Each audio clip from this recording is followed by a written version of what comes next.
गया हुआ टॉपिक में मैंने आप सबको ग्राफीन ऑक्साइड ट्रांसह्यूमनिज्म का बारे में पूरा समझा दिया और आज मैं आप लोग को बताने वाला हूँ न्यू वर्ल्ड ऑर्डर।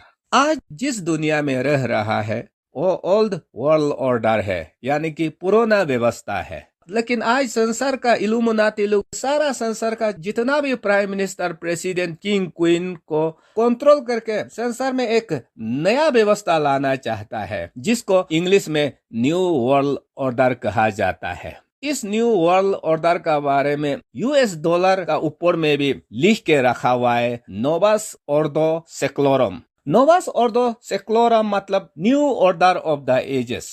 ये लोग ये बोल रहा है कि आज जिस व्यवस्था में संसार जी रहा है, ये जो ओल्ड वर्ल्ड ऑर्डर है, ये लोगों के लिए ठीक नहीं है। इसलिए एक नया व्यवस्था लाना चाहता है ताकि लोगों के लिए भलाई हो। इल्यूमिनाटी का कंट्रोल का अंदर में जितना भी संसार का prime minister, president, king, queens चला गया, वो लोग मिलके जो न्यू वर्ल्ड ऑर्डर लाना चाहता है, उसका बारे में हमारा बाइबल में पूरा लिखा गया है।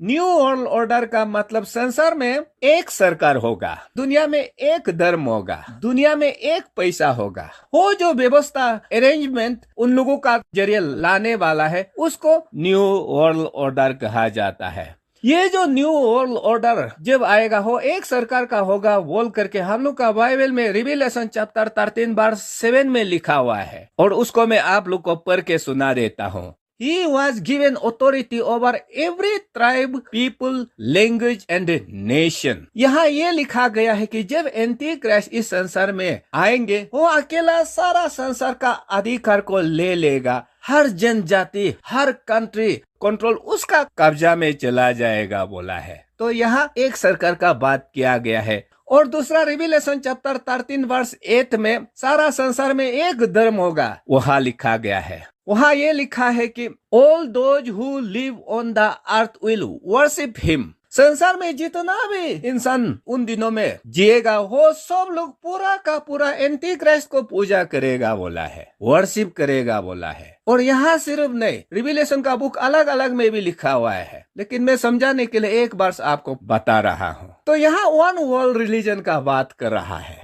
रिविलेशन चैप्टर 13 वर्स 16 से लेकर 18 तक देखता है तो वहाँ सारा संसार के लिए एक करेंसी का बात करता है, और मैं उसको पढ़ के सुना देता हूँ। He causes all, both small and great, rich and poor, free and slave, to receive a mark on their right hands or on their foreheads, and that no one might buy or sell except one who has the mark or the name of the beast or the number of his name, and that number is 666. तो यहाँ क्या कह रहा है कि जब सारा संसार में एक गवर्नमेंट होगा, उन दिनों में सारा संसार के लिए एक करेंसी होगा, और उस करेंसी को ट्रांजैक्शन करने के लिए यहाँ डिजिटल कोड दिया गया है जो 666 है।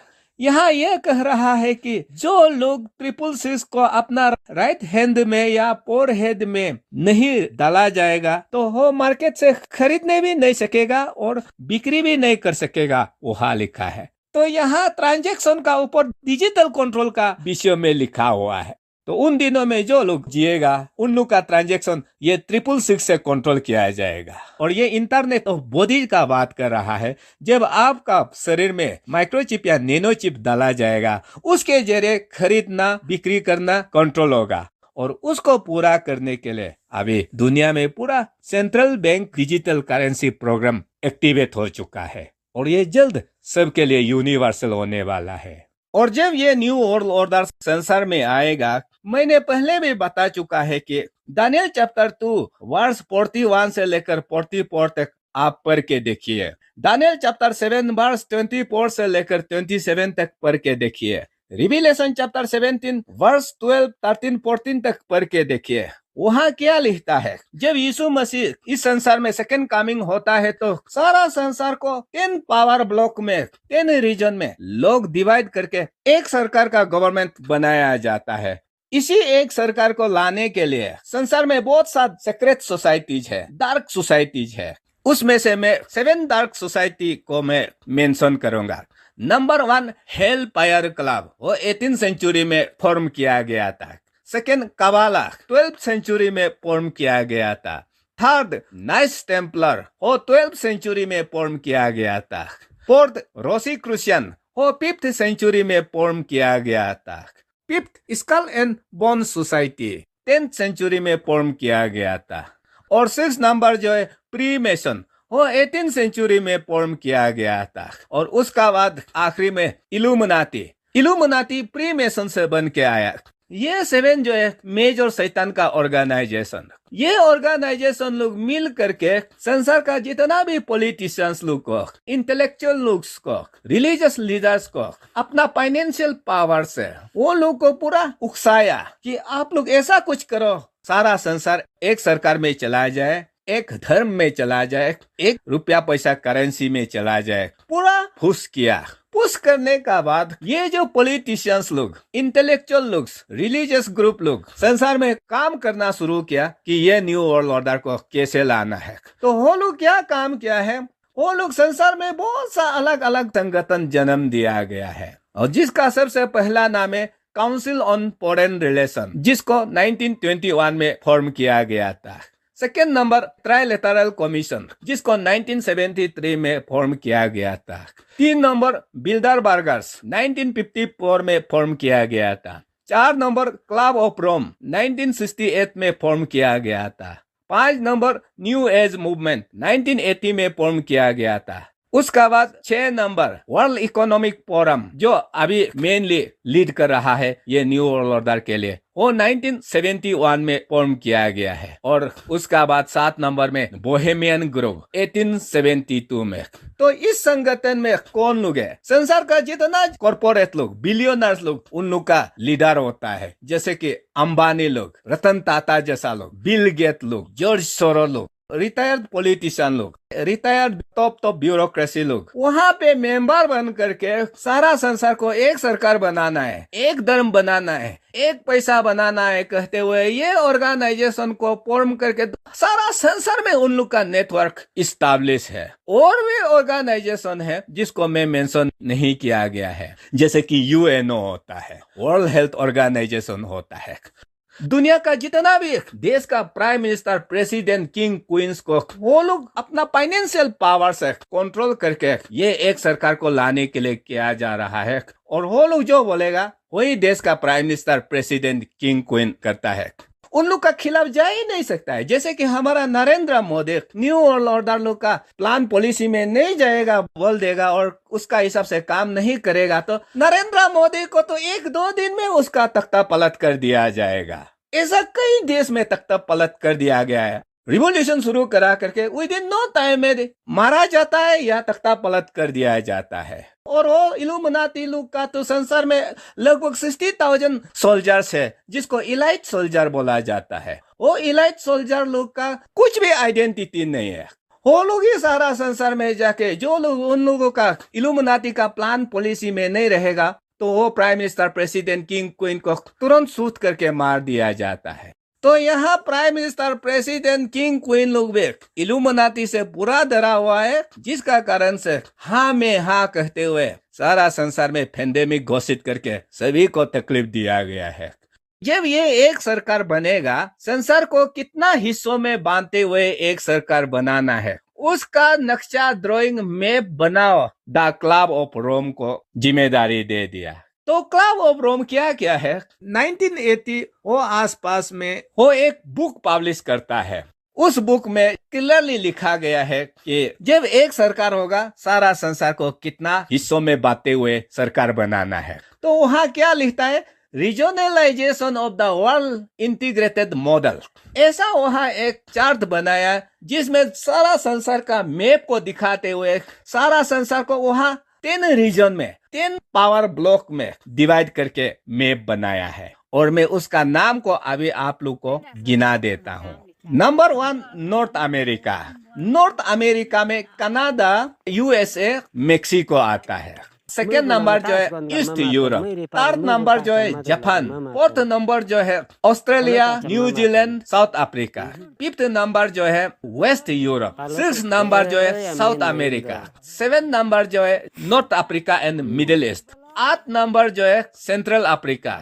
9 नंबर जो है साउथ एशिया। साउथ एशिया में हमारा भारत भी आएगा। उसका बाद 10 नंबर सेंट्रल एशिया। ऐसा करके सारा संसार को लोग 10 रीजन में बांटा गया है। और जब वन वर्ल्ड गवर्नमेंट होगा, सारा संसार को 10 राज्यों बना करके एक सरकार बनाया जाएगा। वो क्लब ऑफ रोम का प्रपोजल है। और इसी क्लब ऑफ रोम का प्रपोजल को यूएनओ में भी एक्सेप्ट किया गया है। और 2008 या 2009 में फिर से वो मैप को ये लोग रिवीजन किया गया था। वो जो न्यू वर्ल्ड ऑर्डर को ले आने के लिए संसार में बहुत सा पॉलिटिशियंस लोग, इंटेलेक्चुअल्स लोग, रिलीजियस ग्रुप लोग हर एक सभा में भाषण दिया। उसको भी मैं कुछ डॉक्यूमेंट आप लोग को गिना देता हूँ। अल्बर्ट आइंस्टाइन क्या कहता है? Men's desire for peace can be realised only by the creation of a global government.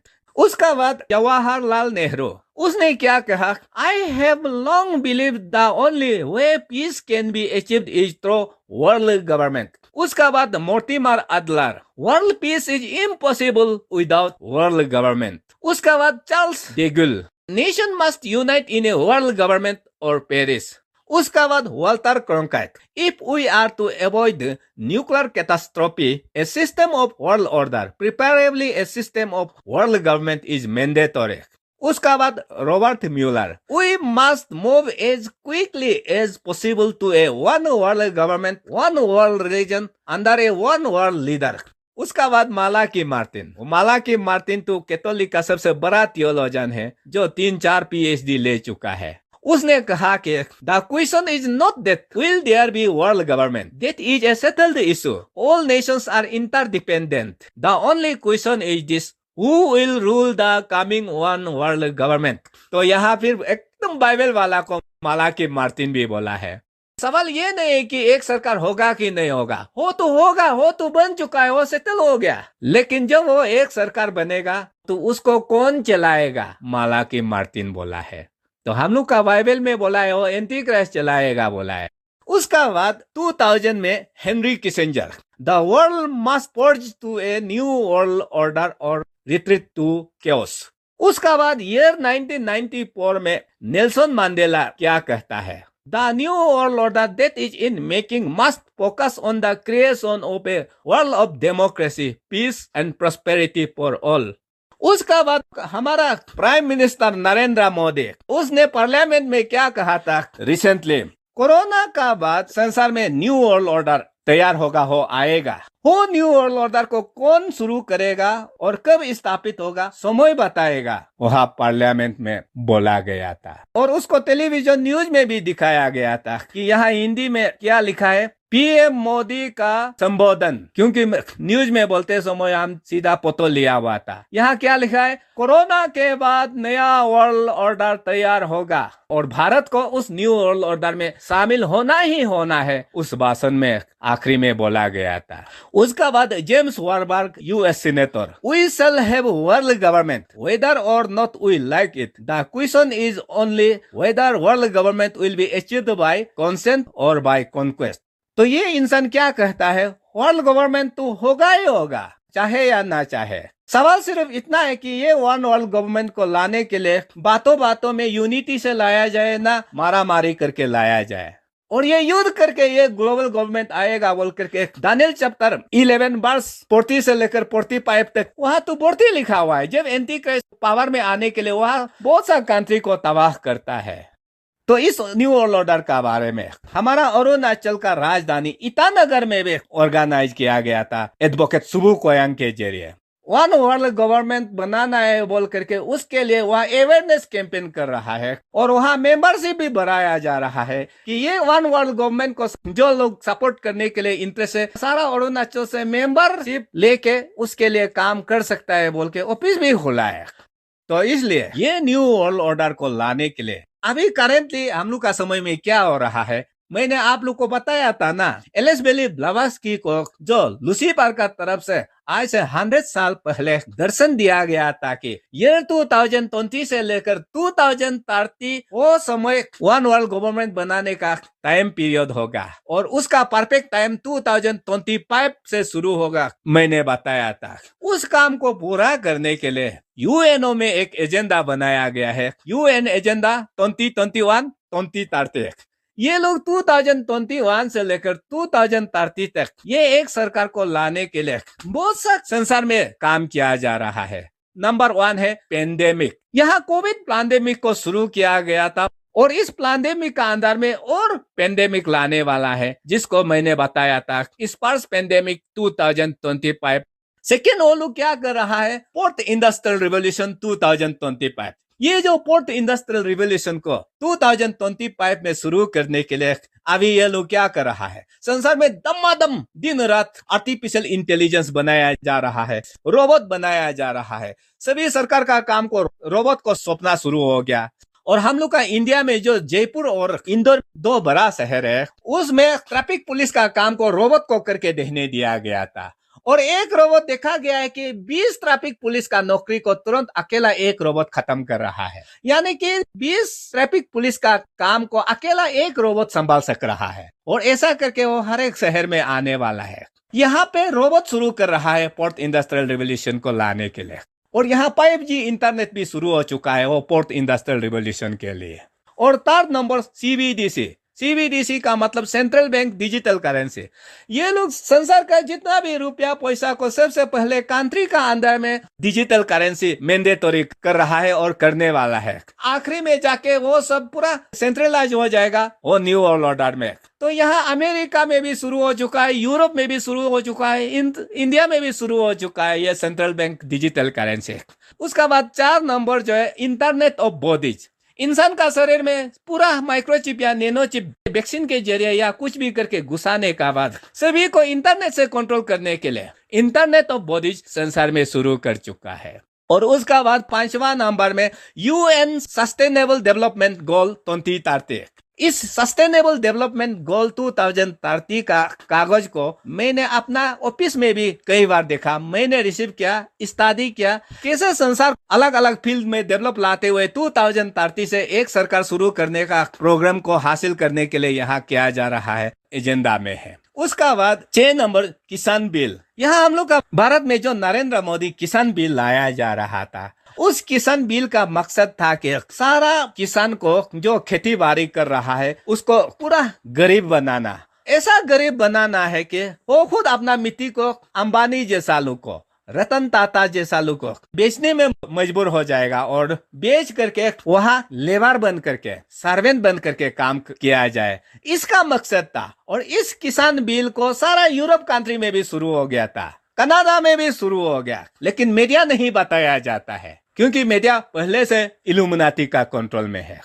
उसका बाद इस वन वर्ल्ड गवर्नमेंट को लाने के लिए ये 2021 और 2030 का बीच में वो लोग वर्ल्ड वॉर 3 को कराने वाला है। और इसी वर्ल्ड वॉर 3 का बाद न्यू वर्ल्ड ऑर्डर का प्रोग्राम भी संसार में चालू हो जाएगा। और वर्ल्ड वॉर 3 तो शुरू ही है जब यूक्रेन और रशिया का वार देखने से। उसका बाद 8 नंबर जो है 15 मिनट स्मार्ट सिटीज। देखो स्मार्ट सिटीज का बारे में हम लोग रोज न्यूज में सुना है और हमारा यहाँ अरुणाचल में ईटानगर को भी स्मार्ट सिटीज बनाया जाएगा बोल रहा है, पासीघाट को भी स्मार्ट सिटीज बनाया जा रहा है बोला है। और ये स्मार्ट सिटीज का प्रोग्राम हम लोग का भारत में सिर्फ नहीं, यूरोप का अलग अलग देश में पूरा शुरू हो चुका है। और इस स्मार्ट सिटीज का मकसद है वो न्यू वर्ल्ड ऑर्डर को लाने के लिए। इस स्मार्ट सिटीज में क्या होता है, उसमें 15 मिनट का रेडियस होता है, उसी में लोगों को जीना है, खाना है, पीना है, ताकि उसमें सरकार का निगरानी होगा, कंट्रोल होगा। जितना भी लोगों को जो जरूरत है सरकार प्रबंध कर दिया जाएगा। उस मकसद के लिए स्मार्ट सिटीज को तैयार किया जा रहा है। इसलिए इल्यूमिनाटी यानी कि UNO एजेंडा है कि बाय 2030 सबका पास कुछ नहीं रहेगा लेकिन खुशी में रहेगा। तो ये हमारा सभी लोगों का प्रॉपर्टी को वो लोग छीन करके हम लोग जो जरूरत है वो सरकार का तरफ से दिया जाएगा। गाड़ी से ले करके खाने पीने तक सिर्फ हम लोग को उन लोगों के लिए गुलाम बन करके रहना है। वो लोग जो बोलेगा हम लोग को आंख बंद करके सुन के जीना है। वहाँ तक पहुँचाने के लिए UN एजेंडा 2021 to 2030 को हम लोग का समय में प्लान आउट किया है। और भी है लेकिन ये आज तो मेजर चीज हम लोग का समय में वो ग्लोबल गवर्नमेंट को लाने के लिए तैयार कर रहा है। तो इसलिए ब्रदर्स एंड सिस्टर्स, हम लोग अंत दिनों में हैं। ये हमारे लिए खुशखबरी है। यीशु हम लोग को इसी साइन को देखने के लिए बोला गया कि जब ये साइन आप अपने आंखों में होते हुए, ग्लोबल गवर्नमेंट बनाते हुए और बनने का प्लानिंग करते हुए देखोगे, तो आप समझ जाना है कि your redemption is drawing near. Luke chapter 21 verse 27-28 में लिखा गया है। योर रिडेम्पशन इज ड्रॉइंग, वहाँ लिखा वाला क्या चीज है पहले बता चुका हूँ। और रैप्चर को बोला गया है क्योंकि वो फ्यूचर टेंस में है। तो इसलिए ये सब आपके लिए, मेरे लिए खुशखबरी है। तो एंड टाइम मैसेज से लोगों को होली लाइफ जीने के लिए शक्ति मिलता है। तो आप लोग को होली लाइफ जीने के लिए, रेडी के लिए ये एंड टाइम मैसेज बताया जाता है। नेक्स्ट में आप लोग को ये 10 रीजन ग्लोबल गवर्नमेंट आने वाला है, उसको दानियल चैप्टर 2 में जो लिखा गया है, मैं दानियल चैप्टर 2 को सिर्फ लेके डिटेल वहां बताऊंगा। तब तक के लिए प्रभु आप सब लोग का साथ बना रहे। धन्यवाद।